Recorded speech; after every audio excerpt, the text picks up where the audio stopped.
suatu karya arsitektur yang bermacam-macam bentuknya, namun tidak mudah melalui proses perancangan atau desain tersebut. Broadbent dengan bukunya Design in Architecture memuat hal-hal mendasar dalam desain arsitektur dan menjadi pegangan mahasiswa, akademisi, arsitek maupun peminat desain arsitektur lainnya. Hal fundamental yang dibahas dalam buku ini salah satunya adalah pendekatan bentuk. Analogi adalah salah satu pendekatan bentuk yang digunakan dalam desain arsitektur.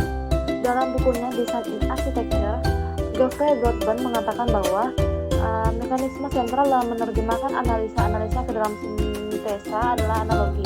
Pernyataan ini maksudnya adalah bahwa pendekatan analogi bukan hanya sekedar menyimpan bentuk objek alam yang dianalogikan, tetapi diperlukan proses-proses analisis dan merangkainya sehingga menghasilkan bentuk baru yang masih memiliki kemiripan visual dengan objek yang dianalogikan. Fakta menarik pada bentukan arsitektur berdasarkan analoginya. Pertama ada Menara Eiffel dari analogi personal. Menara Eiffel ini menggunakan pendekatan analogi, di mana sosok yang dipakai adalah wanita feminin dan elegan.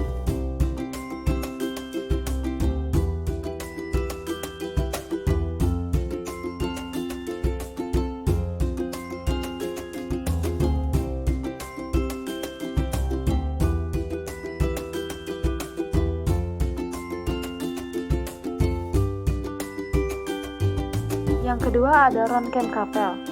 Bentuk bangunan ini terinspirasi ketika sedang berjalan-jalan di pantai Long Island. Le Corbusier menemukan cangkang kepiting, dan dari cangkang kepiting inilah Le Corbusier mendapatkan ide untuk membuat atap menggunakan struktur shell yang pada waktu itu belum banyak digunakan.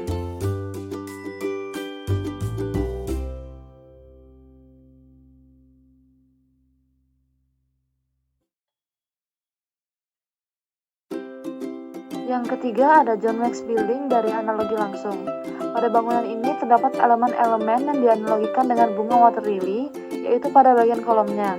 Pada bagian atas kolom dibentuk lingkaran-lingkaran yang lebar sehingga menyatu dari satu kolom ke kolom lain dan terbentuk langit-langit yang dapat dianalogikan sebagai bentuk daun pada bunga water lily.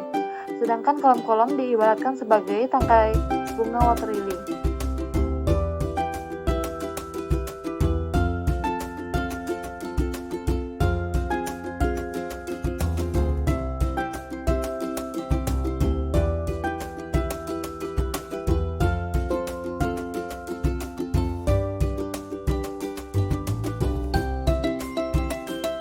Ada forum building.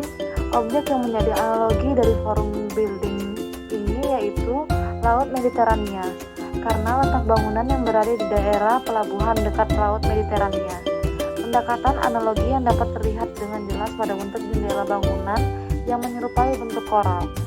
Bangunan yang terbuat dari material beton berwarna biru juga dapat mencerminkan warna laut yang biru.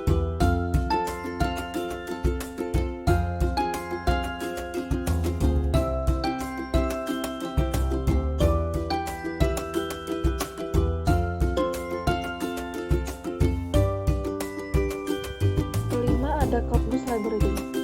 Secara kasat mata apabila dilihat dari atas, bangunan perpustakaan ini seperti amoeba berukuran raksasa dengan sisi melengkung-lengkung tanpa sudut. Hal ini dimaksudkan agar dapat menyesuaikan dengan suasana landscape-nya sehingga dapat menciptakan ruang publik di sekitar bangunan. Yang keenam ada Rumah Tradisional Bali dari analogi simbolik. Rumah tradisional Bali ini menyimbolkan tubuh manusia, di mana atap merepresentasikan kepala, tubuh bangunan adalah badan manusia, dan umpak adalah kaki manusia.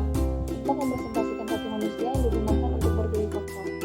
Sementara bangunan merepresentasikan badan manusia yang memiliki beberapa fungsi untuk menjalankan kehidupan. Atap melambangkan kepala yang menjadi identitas dan bersifat sakral. Simbol seperti ini juga digunakan pada rumah-rumah tradisional lainnya di Indonesia. Terakhir ada Montjuïc Communication Tower. Santiago Calatrava sebagai arsitek rancangnya menganalogikan seperti gambaran seorang atlet memegang obor Olimpiade. Menara ini menggunakan pentransformasian sebuah bentuk alam dengan representasi simbolik, sehingga sekarang menara ini lebih bergambar sebagai monumen Olimpiade daripada fungsi aslinya sebagai menara telekomunikasi.